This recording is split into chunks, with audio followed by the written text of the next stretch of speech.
some flickering on the screen from my camera, and that's just the age of the camera and the other technology that we're using. It's the other reason why we're not using that camera anymore for this podcast. For those who might remember, 4 years ago, almost to the day, we were on, maybe it was to the day. Was today a Saturday 4 years ago? We were launching our podcast. The first couple episodes. The first episode was a flop. Just did not work at all. The second episode, I believe, went pretty well. And the camera that you're watching right now, the sun through and the filter, that is the camera we used for like the first year of the show. And then it started flickering, and I don't exactly know why. Could never figure it out, could never get it fixed. So I bought a cheapy webcam camera, and we used that for quite a while. And then most recently, here within the last 6 months, we switched over to it's called an eye-to-eye Cam 3. And this is a camera that actually suction cups to our screen. So it helps me as a host to be able to look at least in the same direction as my guests while I'm talking to them. If your camera angle's way off, it's kind of hard to look eye to eye, face to face with your guests. But this camera suction cups right to the screen, so I can maneuver the camera and my screen. Right now, my camera is actually partially blocking the sun. The sun that you're seeing on the screen right now is about 30 to 40% covered by my camera on the screen as I'm watching it right now. I could probably turn down this volume a little bit, couldn't I? Our friends over at space.com have 10 facts that may surprise you about today's total solar eclipse. Fact number 1, totality will occur on land for 100 minutes, as I mentioned earlier, after the moon's central shadow touches the Earth at sunrise in the Pacific Ocean, close to Starbuck Island in Kiribati. It'll take 3 hours and 16 minutes to cross the Earth before it departs at sunset in the Atlantic Ocean north of the Azores. Can I do this one with some echo? Would that be cool? Check 1 2 echo. Maybe I should put some headphones on and see if this actually sounds halfway decent. How's the echo sound? Check 1 2. Oh, that's right. This won't let me see it. This won't let me hear it. That's okay.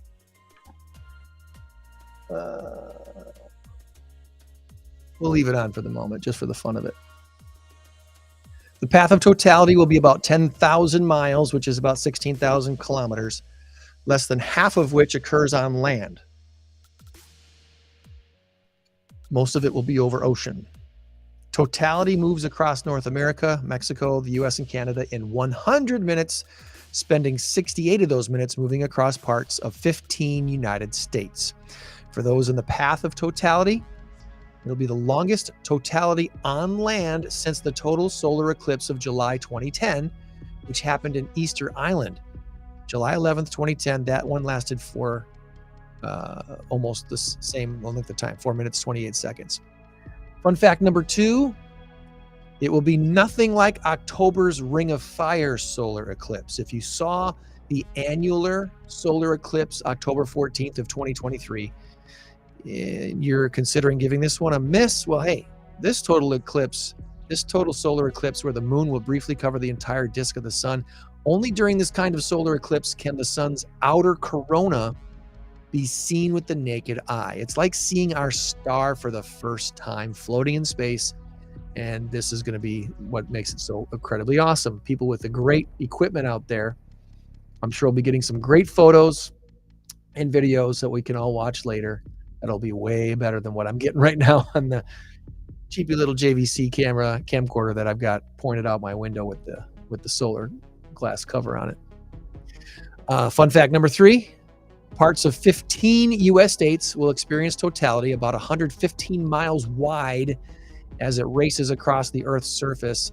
The The path of totality will cross parts of 4 states in Mexico and 15 states in the U.S., including Texas, Oklahoma, Arkansas, Missouri, Illinois, Kentucky, Tennessee, Michigan, Indiana, Ohio, Pennsylvania, New York, Vermont, New Hampshire, and Maine. It will also cross 7 Canadian provinces.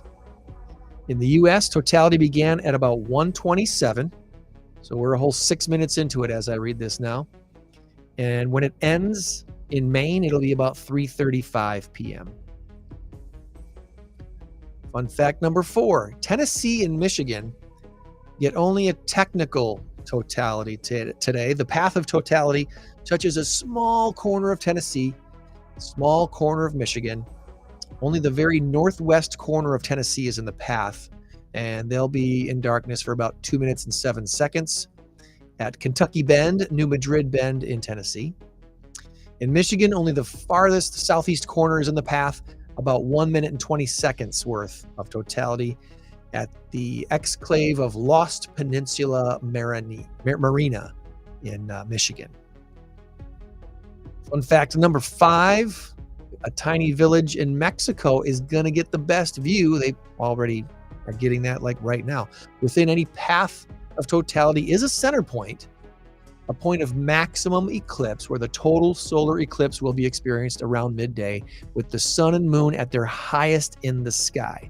It's here where the geometry of the sun, the moon, the earth all line up precisely, meaning the slowest moving shadow, and so the longest totality. That point today is just 4 miles north of Nezas, population of 3,600 in the Mexican state of Durango. From here, totality will last 4 minutes and 28 seconds. Maybe that's what we were just watching on that time and date video just a little bit ago. Currently, it's the Torreon, Mexico is where that was earlier.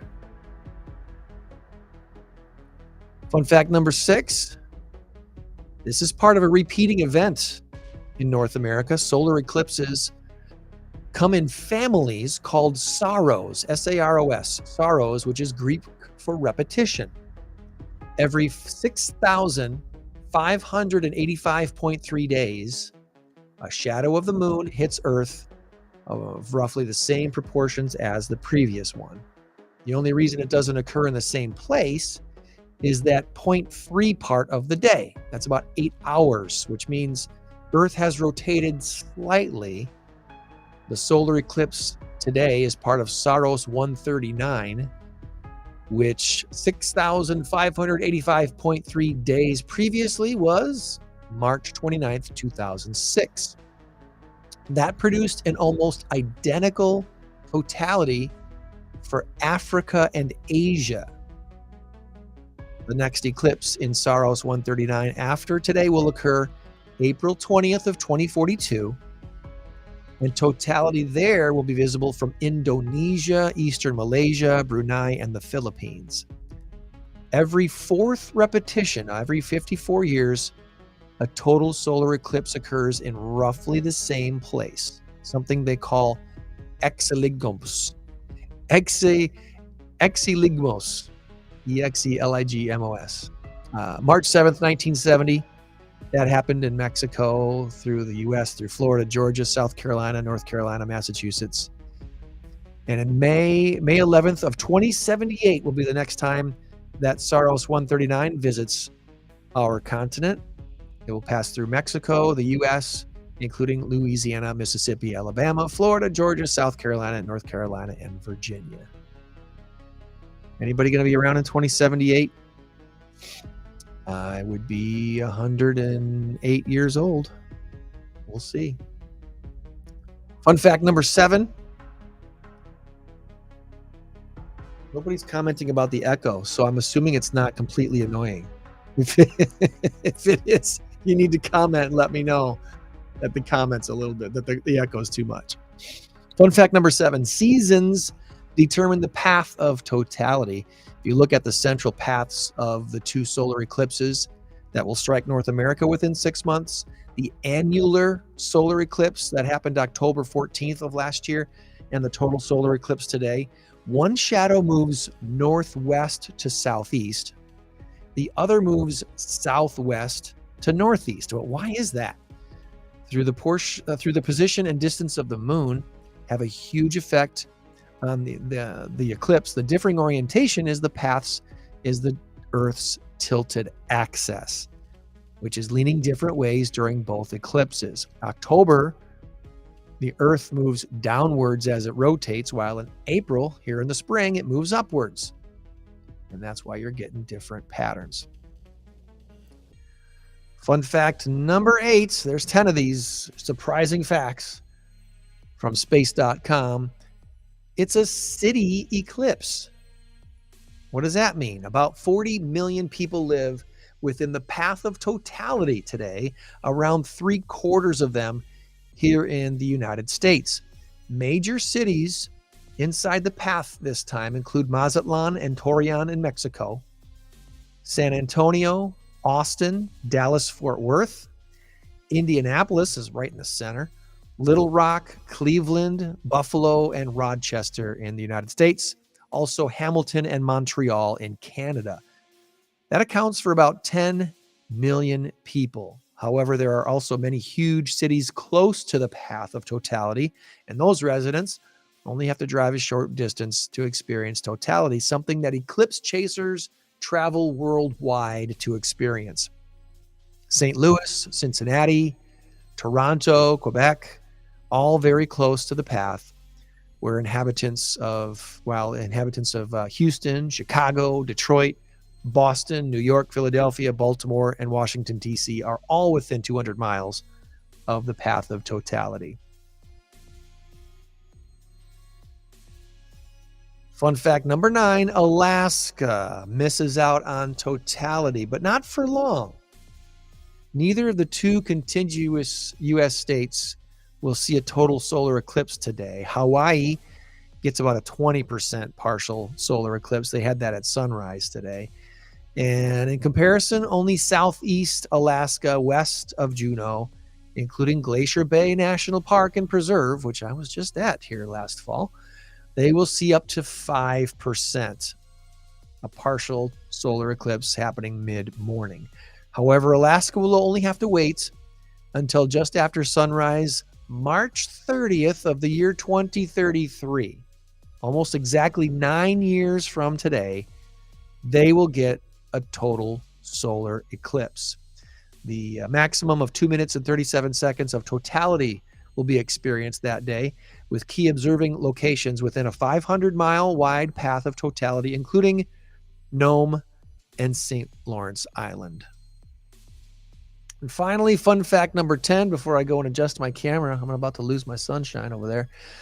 The UK, United Kingdom, will have the last view of the eclipse today. Very few will notice it, but this total solar eclipse for North America ceases to exist on the west coast of the United Kingdom. A sunset commences April 8th from the west coast of Wales, England, and Scotland, where it will be possible to see a tiny bite taken from the sun in the slightest of partial solar eclipses. Very low view of the horizon will be required. In practice, an ocean horizon as well as clear skies. Hopefully they get that this evening. Space.com, provider of these wonderful 10 surprising facts about today's solar eclipse.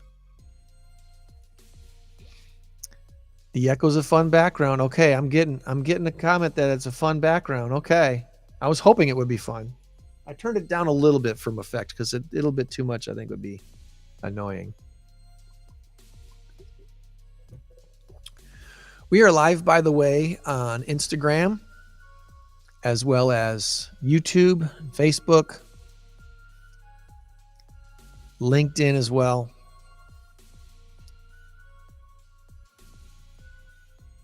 And I'm happy with the picture. I was really concerned that it might not look good enough to bother doing, but it's coming across pretty well.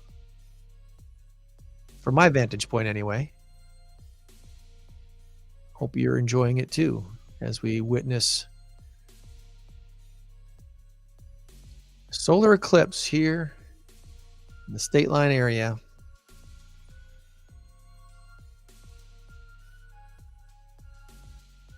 I'm going to go see if I can move my camera slightly so we're in good position to see the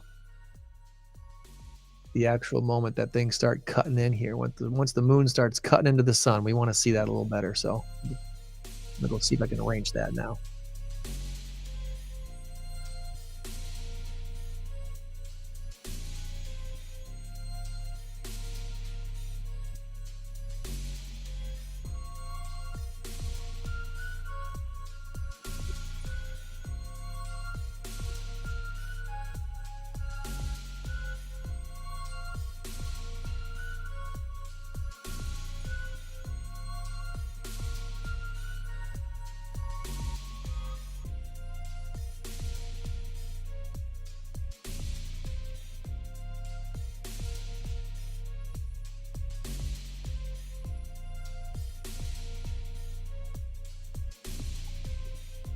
Gonna resist the urge to gonna resist the urge to move the camera, zoom it in any more than that.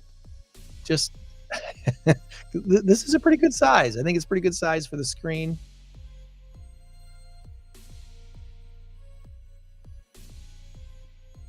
And hopefully I won't have to adjust it again. It's 144. I'm probably gonna have to adjust it one more time, I bet, before we sign off here. What is the time at 2? Where did that go here? Right at about 2:05 should be our maximum coverage of the sun by the moon. Again, here in Rockford, Illinois, we are considered a partial solar eclipse that began at about 12:50, although I'm not seeing anything here. Maximum at about 2:05 and ending at about 3:20.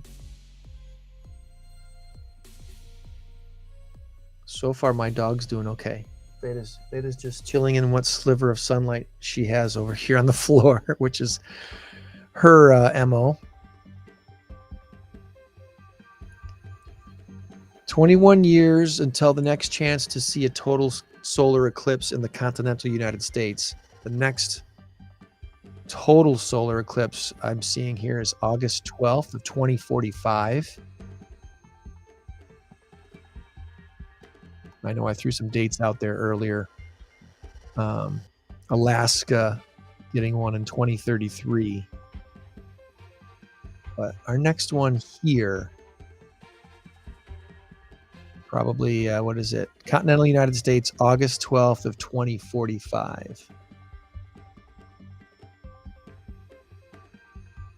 And just in case you're wondering, that really is the sun coming through that lens on that camera. There's this, it looks like a fuzzy ball thanks to that ISO certified screen that we have in front of the lens of that camcorder.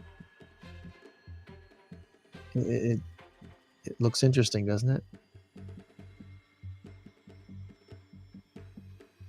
Not even sure how you describe that. I'm thinking of like the little puff ball from Suzuko the Musical.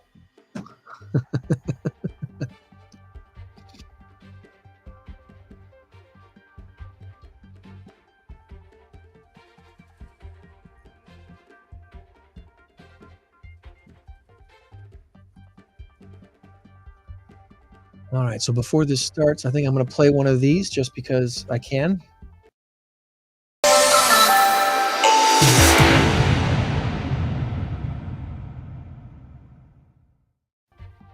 Nice little reminder that we would love to have you follow us on Spotify, where our weekly show and occasional weekday shows get posted.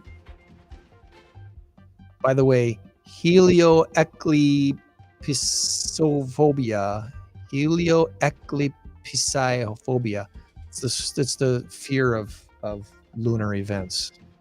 That's what the hashtag is on my name today, in case you saw that earlier. I hope you're not afraid. I hope there's no fear in you today.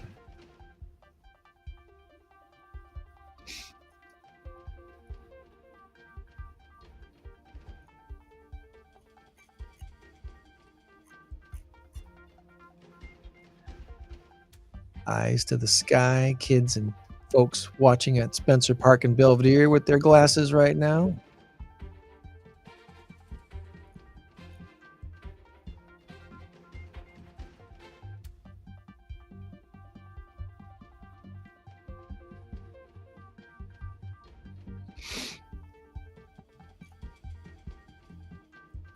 Just make sure you're wearing the proper glasses.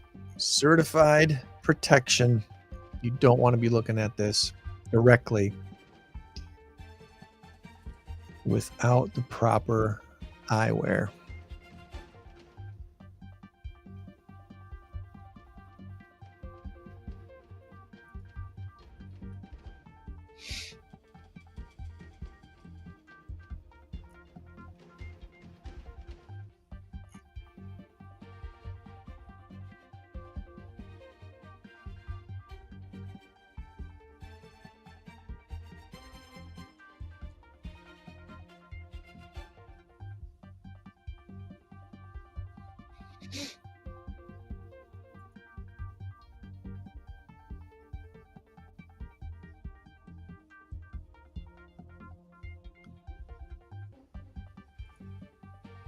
One way some people are looking at this solar eclipse is through cereal boxes. We got one of these at home. Some are using these right here. Poke a little pinhole on one end of a cut open cereal box. And then you can see things happen indirectly without hurting your eyes. Nice job, Melissa.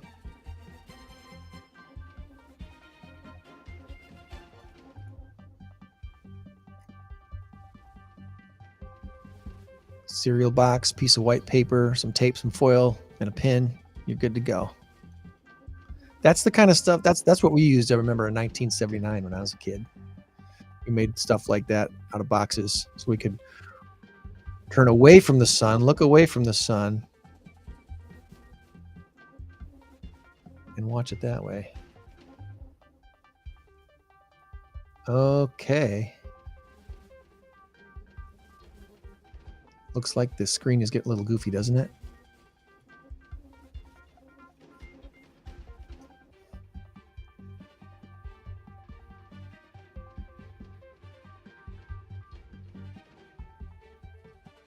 It's 1:51. We still have about 15 minutes before our max coverage here. I'm going to see if I can adjust that camera once again, because something's a little bit different.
getting some coverage here. Getting some coverage, and I'm going to take a look at it. When I put these glasses on, by the way, they're completely dark. I can't see the light in front of me at all. And there's a light right in front of me. So if that should give you any indication.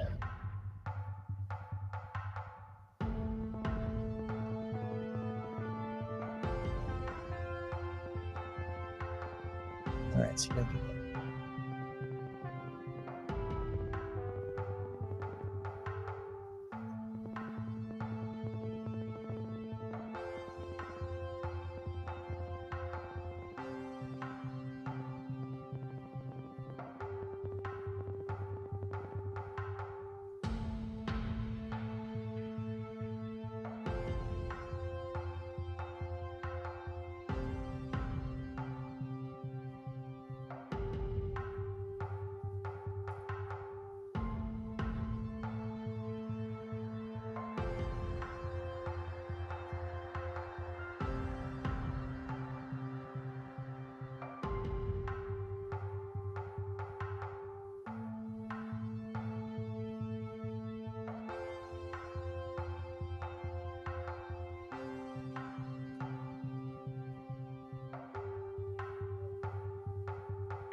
All right, I'll give the glasses to Noah so he can watch it, and I'm going to keep this camera as focused as I can on what's happening here outside our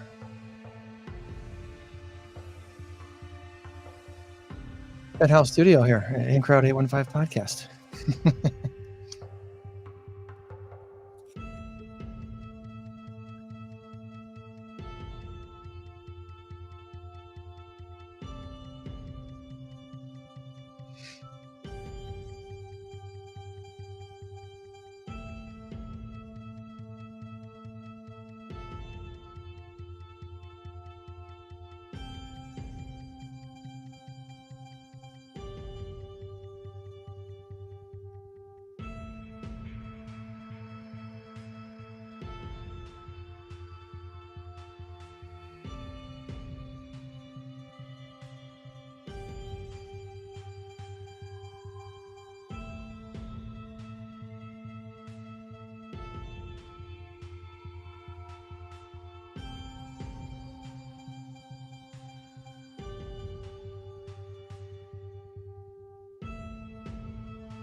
Again, as you're watching this, wherever you are at, you don't want to be looking at this without proper lens protection on your cameras. I got a sad feeling that there's going to be a lot of people after today not realizing that they just ruined the camera on their phone because they thought they could take pictures or videos of this happening.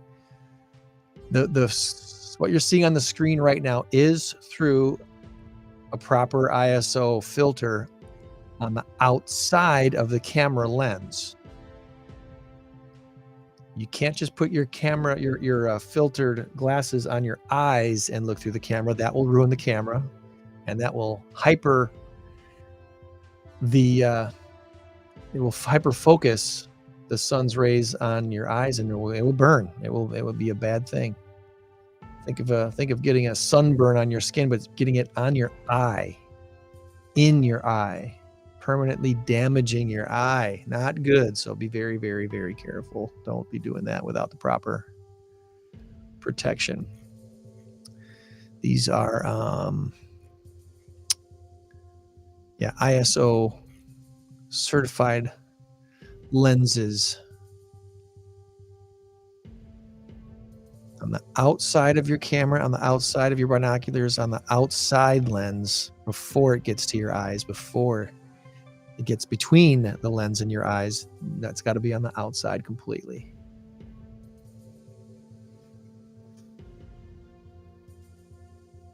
All right, I'm going to see if I can adjust that a little bit more again to get it a little bit more centered.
I think that might be about as good as it's going to get right there.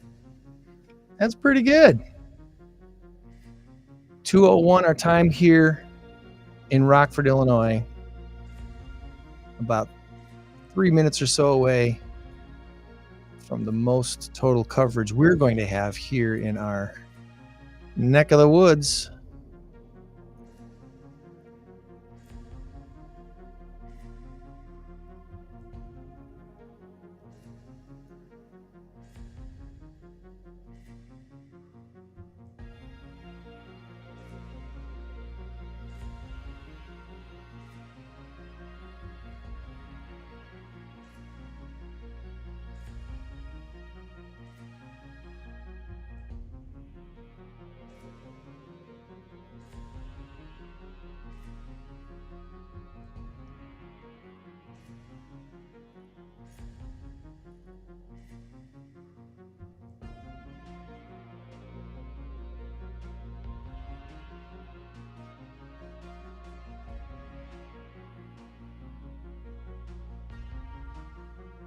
Kind of a crazy coincidence, isn't it, that the moon and the sun are the same size in our sky?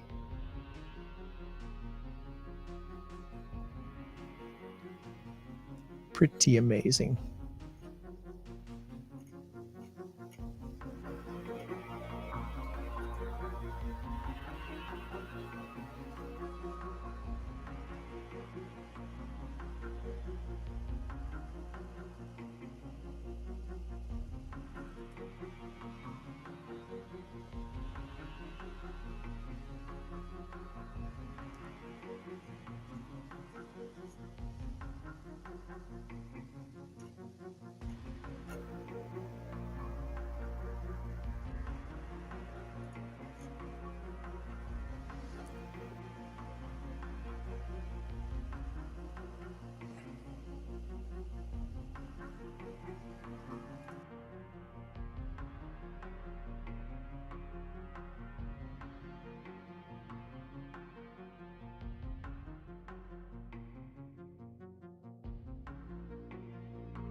5 after 2. This should be the max coverage we get here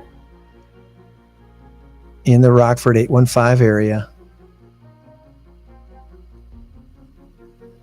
I'll admit when it started, I was concerned it wasn't going to cover this much, but now this is impressive. I like it.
I'll have to say this.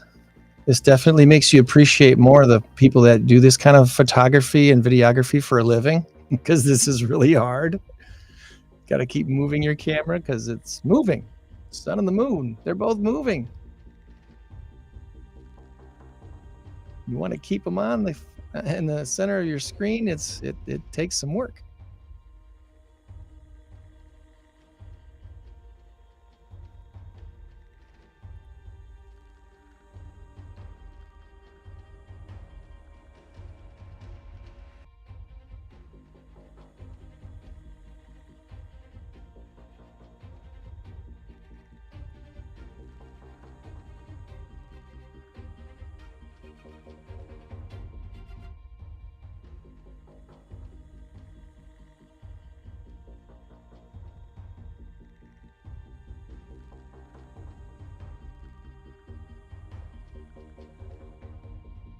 About 5 minutes past our most covered time.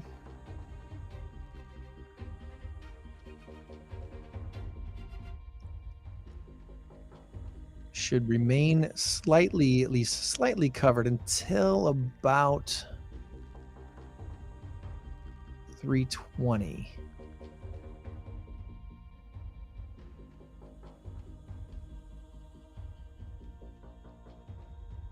Although I think after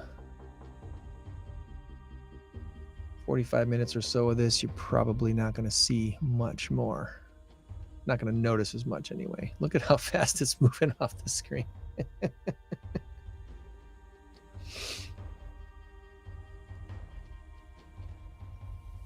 The higher tech guys probably have something on their cameras that lock into what they're looking at, so it keeps it center screen, right?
So the other thing I'm gathering by this experience today here in the 815 is why they such a big deal to go somewhere where you're in that totality, because there's so much, even at 90%, there's still so much of the sun getting through. It really didn't get that dark here. I mean, yeah, there's a change in the feel, there's a change in the light, obviously. Things are subdued a little bit now. Thank God the skies stayed nice and clear today. This has just been wonderful to see. But I can see now a little more why it would be a bigger deal to go somewhere where you're going to be in the line of totality, where it actually does get dark to the point where crickets start chirping and the birds start roosting and they start doing their normal nighttime activities because the light's going down. That part I do remember from the last solar eclipse that we had, that it did get dark enough to hear the crickets start to kick in and all the evening sounds to start kicking in for just a few minutes before going back to regularly scheduled programming.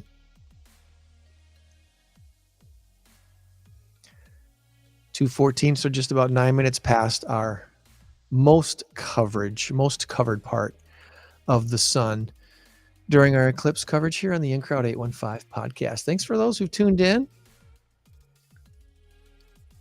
I'm still open to trying somebody on Facebook if there's somewhere that would like to try a Facebook Live. I'm curious if we can go on at the same time and talk with each other and it would actually work. So if you're out there watching this on your glasses and you want to pull out your cell phone and go onto your Facebook account and go on Facebook Live, and shoot me a quick message that you're doing that, that'd be cool.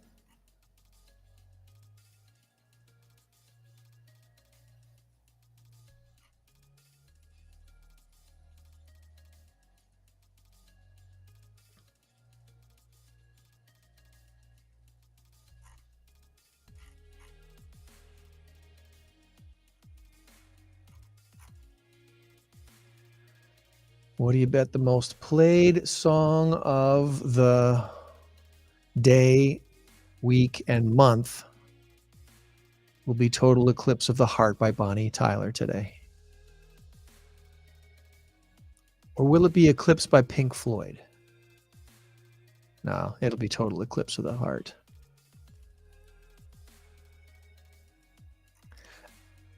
I'm not playing any of that stuff because as soon as I do, YouTube would take the video down. So we're just I'm using the cinematic music being offered by Restream. That's the music you're hearing right here.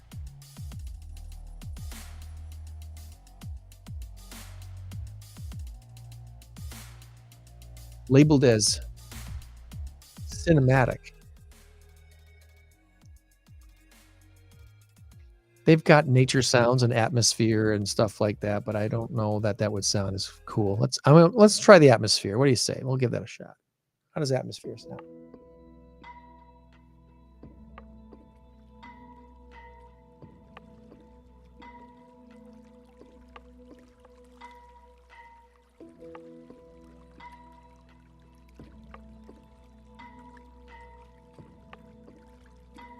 Maybe. I don't know. Cinematic is probably better. Atmosphere just kind of sounds creepy. Probably going to have to recenter the camera again here pretty shortly.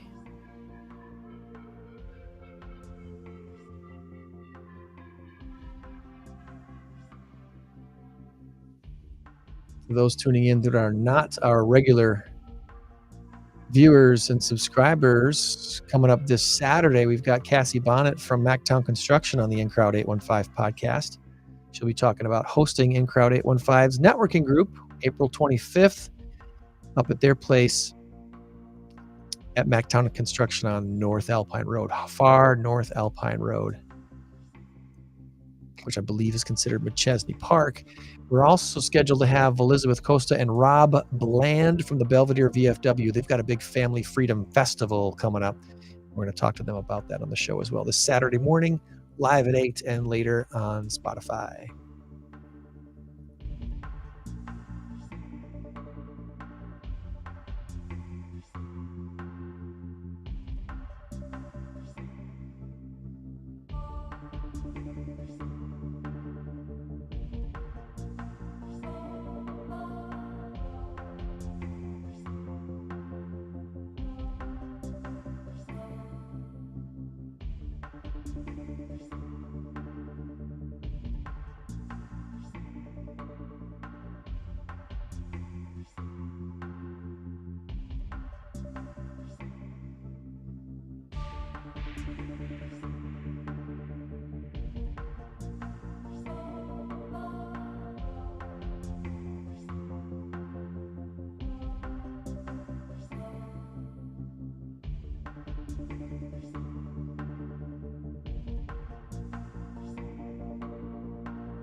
We went through these earlier, but I think this makes sense to go through this again.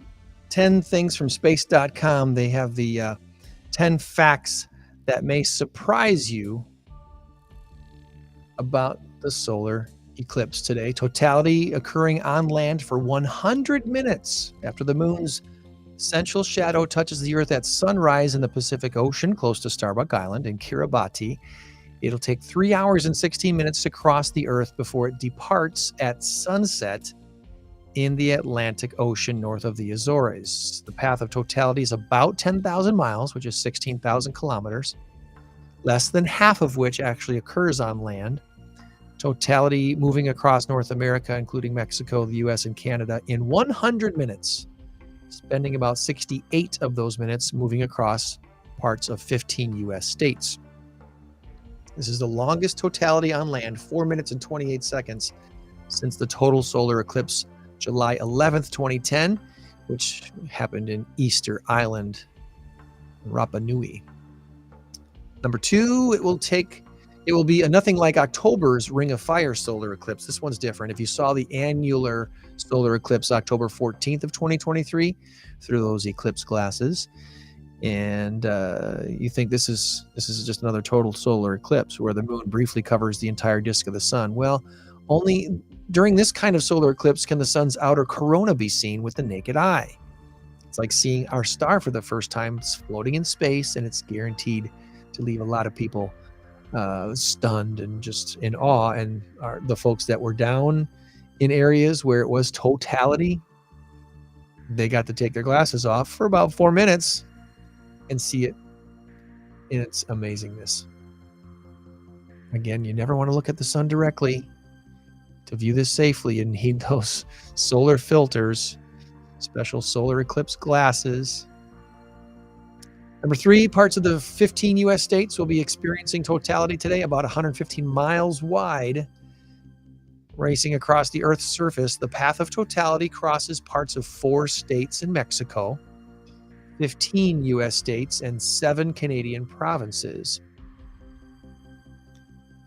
In the United States here, totality began in Texas, the southernmost part of Texas, at 1:27. And when this is all done, it'll be over in Maine at 3:35 Eastern time.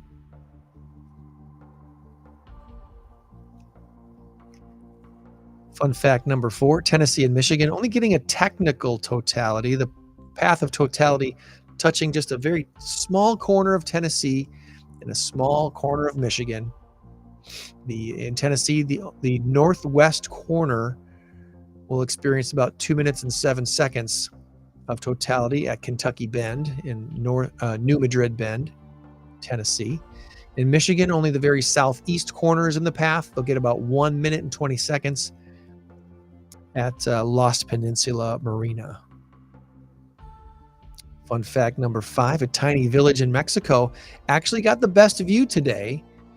When you've got a path of totality, there is a center point, a point of maximum eclipse coverage where total solar eclipse takes place right at midday when the sun and the moon are at their highest in the sky. That place just north of Nazas, Mexico, in the Mexican state of Durango, they got the full 4 minutes and 28 seconds of totality today. Fun fact number 5, this is part of a repeating event in North America. Solar eclipses come in families called Saros, which is Greek for repetition.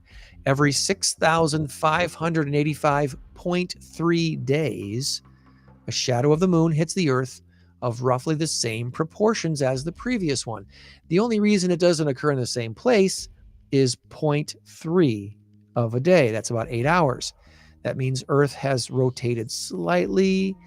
The total solar eclipse today is part of Saros 139.